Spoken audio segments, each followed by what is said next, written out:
مزاق بنا دے. اور حضور شرف سنت مظہر اعلیٰ حضرت جن کا 8 محرم الحرام کو عرس ہونا ہے اور آپ لوگوں کو اس میں حصہ لینا ہے، لیکن یاد رکھنا کہ حصہ ٹنا سنی صحیح عقیدہ ہی کو لینا ہے. ہاں، گھال میل اور وہابیوں دیوبندیوں کے ساتھ اٹھک بیٹھک یہ چلنے والا نہیں ہے. یہ ہم کیا چلائیں گے جب حضور نے اسے نہیں چلایا؟ ہم کیا چلائیں گے جب صحابہ نے اسے نہیں چلایا؟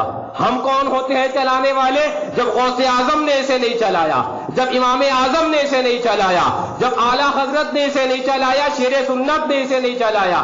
گھال میل نہ چلا ہے نہ چلے گا.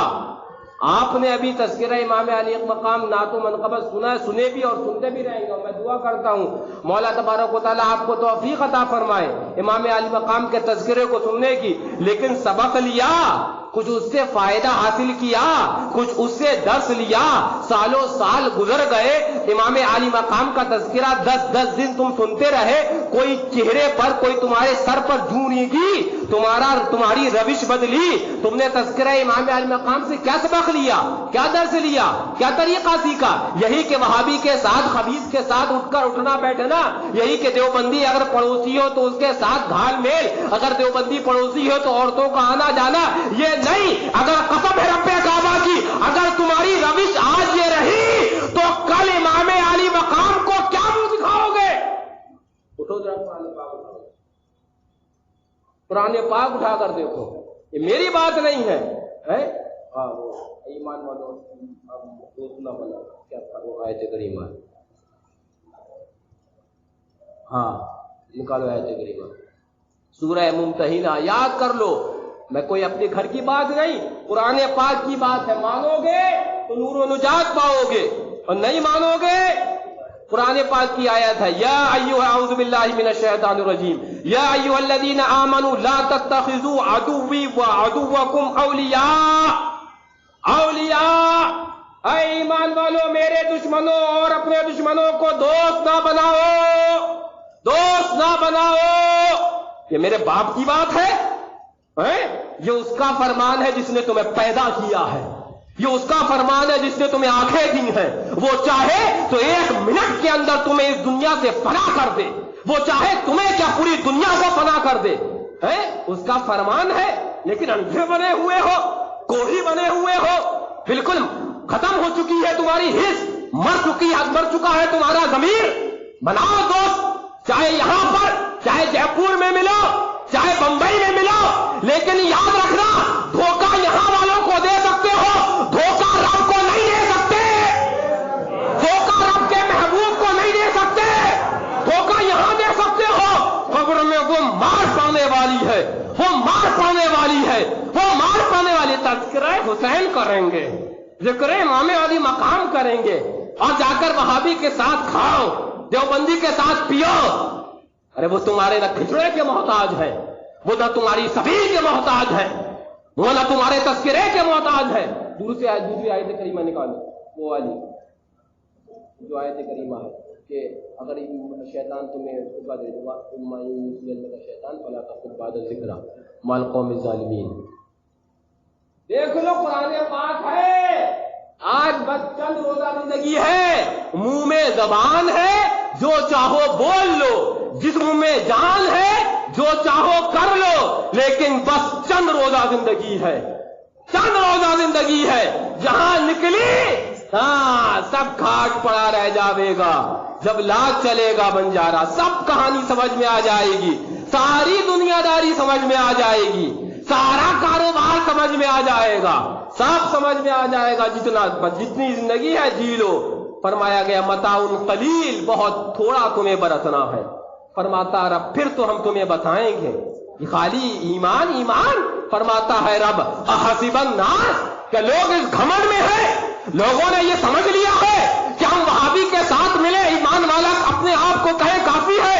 رب فرما رہا ہے تم دیوبندی کے ساتھ ملو اور کہو ہم حسین والے ہیں، کافی ہے. رب فرما رہا ہے مفہوم پاس، تم اپنے آپ کو غیر مقلدوں کے ساتھ اٹھو بیٹھو، اہل خبیثوں کے ساتھ اٹھو بیٹھو اور کہو ہم ایمان والے، کافی ہے.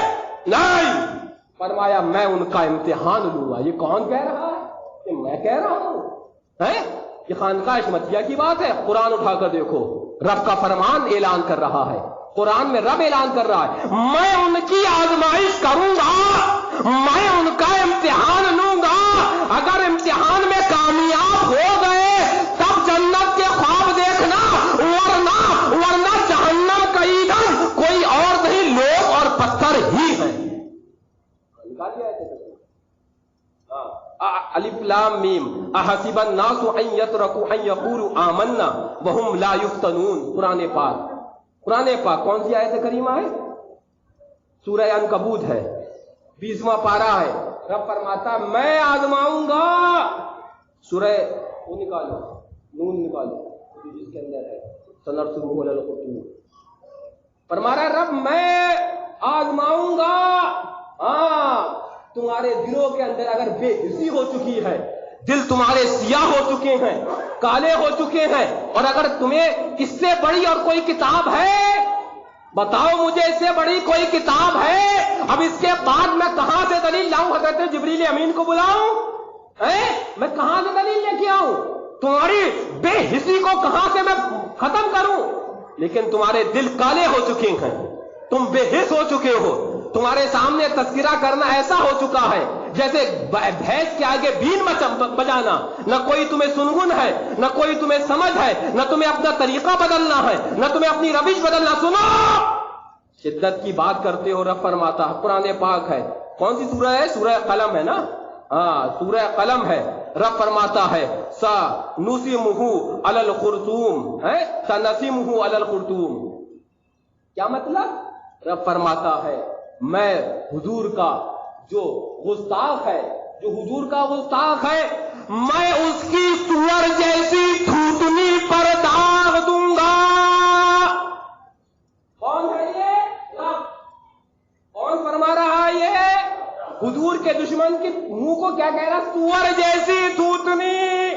یہ قرآن پاک ہے، اگر اسی کو بتا دیا جائے تو چہرے پیلے پڑ جائیں۔ ارے بڑی شدت کی بات کر رہے ہیں، ارے بڑی سنو، اگر اس کو مانو گے تو نور و نجات ہے، ورنہ ظلمت و ہلاکت تمہارا مقدر بن چکا۔ قیامت بہت قریب ہے۔ ایمان بچانا ویسا ہے کہ جیسے آنکھ پر انگارہ رکھنا آسان ہے، لیکن ایمان بچانا سخت ہے۔ اپنی ایمان کو بچاؤ، اپنے عقیدے کو بچاؤ۔ اگر تذکرہ کر دیا، کیا فرما رہا ہے رب؟ میں اس کی سور جیسی تھوتنی پر۔ کون؟ ولید ابن مغیرہ۔ کیا کہا تھا اس نے؟ صرف ایک بار حضور کو مجنون کہا تھا، معاذ اللہ، کہو معاذ اللہ۔ 10 آیت قرآن پاک میں رب نے بیان فرمائے، اسی کے اندر تذکرہ کرتے کرتے یہ ہے، یہ ہے، اور اسی کے آگے بیان کیا کہ ولید ابن مغیرہ نطفہ ناتحقیق سے، یعنی کہ حرامی ہے۔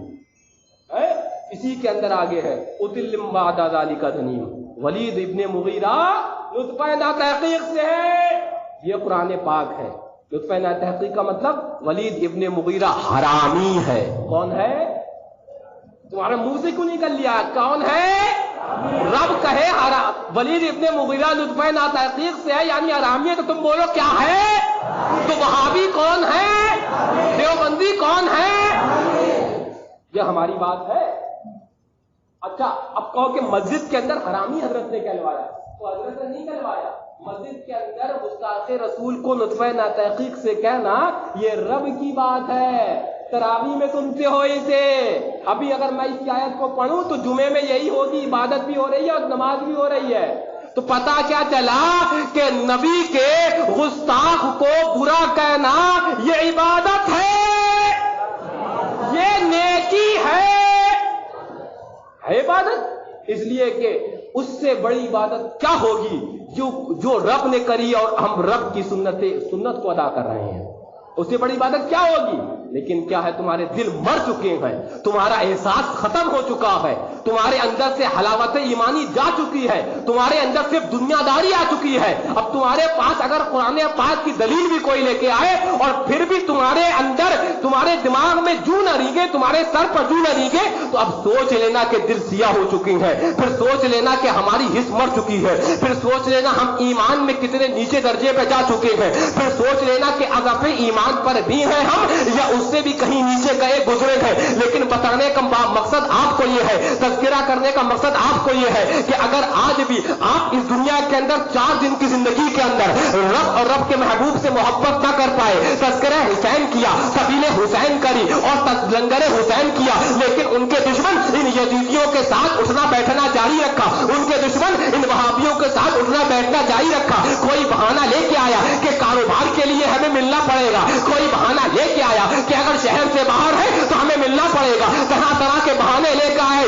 مجھے بتاؤ امام عالی مقام کے پاس اور طریقے کتنے تھے؟ سامنے یزید تھا جو نماز پڑھ رہا تھا، یزید تھا جو عبادت کر رہا تھا، یزید تھا جو سارے معاملات جو ایمان والے تھے وہ کر رہا تھا۔ تو امام عالی مقام بھی تو حالت مسافرت میں تھے، باہر تھے، گھر پہ تھے، کربلائے معلیٰ ان کا وطن تھا۔ تو امام عالی مقام نے جب اپنے وطن میں نہ رہتے ہوئے، اور وہ بھی کس سے اتحاد نہ کیا؟ فاسق و فاجر سے اتحاد نہ کیا، وہ کافر اور مرتد، وہ تو بعد میں علماء نے اس کو احکام لگائے الگ الگ، ہمارے امام اعظم ابو حنیفہ رضی اللہ تعالیٰ عنہ و ارضاہ عنہ نے جو کف لسان فرمایا۔ لیکن یزید سے جو امام عالی مقام نے جو میل نہ کیا، اس کی وجہ کیا تھی؟ فسق و فجور تھا، فسق و فجور تھا، صرف اور صرف فسق و فجور تھا۔ امام عالی مقام وطن میں نہ رہ کر نہ کوئی بہانہ نہ کوئی وجہ شہزادوں کو راہ خدا میں قربان کر دیں، اور اس کے بعد فسق و فجور سے ہاتھ نہ ملائیں۔ اور ہم کس سے ہاتھ ملائے ہوئے؟ فسق و فجور، ہم ارتداد سے ہاتھ ملائے ہوئے، ہم مرتد سے ہاتھ ملائے، ہم کھلے کافروں سے ہاتھ ملائے ہیں۔ دعویٰ کیا ہے؟ یا حسین ہے، یا اعلی حضرت، یا شیر سنت، یا مشاہد ملت، قسم ہے رب کعبہ کی، یہی اہل اللہ، یہی اللہ والے تمہیں جہنم کی جانب اگر جاؤ گے تو ایک بار بھی تمہیں نہ بچانے آئیں گے۔ کیوں؟ اس لیے کہ یہ وہ فرمائیں گے کہ جب تم نبی کے نہ ہوئے تو ہمارے کیا ہوگے، جب تم نبی کے نہ ہوئے تو غوث اعظم کے کیا ہوگے۔ امام عالی مقام تو یہی فرمائیں گے، جب تم میرے نانا جان کے نہ ہوئے تو میرے پاس آج مدد لینے آئے ہو، جب تم میرے نانا جان کے نہ ہوئے، ان کا کلمہ پڑھنے کے بعد ان کے دشمنوں سے نہ بچ پائے، تو یہی تو کام یزیدی نے بھی کیا تھا۔ تو پھر یزیدی قائد کے لیے جہنم میں جائیں گے، قائد کے لیے جائیں گے کیا؟ ان کے چہرے پہ یزیدی لکھا تھا اس لیے جہنم میں جائیں گے؟ ان کے اعمال بد کی وجہ سے تو وہی جہنم میں جائیں گے۔ تو جب یزیدی جو کس کا دعویٰ کرے، جو یہ دعویٰ کرے کہ ہم صحابی رسول کی اولاد کی اتباع کر رہے ہیں، حضرت امیر معاویہ کی اولاد، یزید حضرت امیر معاویہ کا تو لڑکا تھا، یزیدی جو یہ دعویٰ کرے کہ ہم ایک صحابی رسول کی اولاد کی اتباع کر رہے ہیں، لیکن اتباع وہ خلاف شرع ہوئی تو وہ اتباع نہ ہوئی بلکہ خلاف شرع ہو کر وہ جہنم کے حقدار ہوں گے۔ تو بتانے کا مقصد یہ ہے، کہیں کا بھی دعویٰ کرو اور کچھ بھی کہو، اگر شریعت کے خلاف تمہارا قدم ہے تو سوائے جہنم کوئی دوسرا راستہ نہیں۔ بات کلیئر ہے، بالکل کلیئر ہے، نہ ڈھکی نہ چھپی، اور نہ بالکل صاف اور صاف ایک دم۔ فرمایا گیا قرآن پاک سنو، فرمایا تسرون الیہم بالمودہ وانا اعلم بما اخفیتم وما اعلنتم۔ قرآن پاک ہے، کیا فرما رہا ہے رب؟ تم چھپ کر ان سے دوستی کرتے ہو، تم چھپ کر مفہوم پاک ان سے ملتے ہو، میں خوب جانتا ہوں۔ رب فرما رہا ہے، فرماتا ہے وَأَنَا أَعْلَمُ، رب فرماتا میں خوب جانتا ہوں۔ فرماتا کیا جانتا ہوں؟ فرماتا رب کتاب نیچے، رب فرماتا میں خوب جانتا ہوں بما اخفیتم، جو تم چھپاتے ہو اور جو تم ظاہر کرتے ہو، میں خوب جانتا ہوں۔ تو یاد رکھ لینا، کسی دھوکے میں نہ رہنا، اس لیے کہ شرع پر عمل کرنا، یہ ہم سے محبت ظاہر کرنا یا ہمارا اچھا بننا اس کے لیے نہیں ہے۔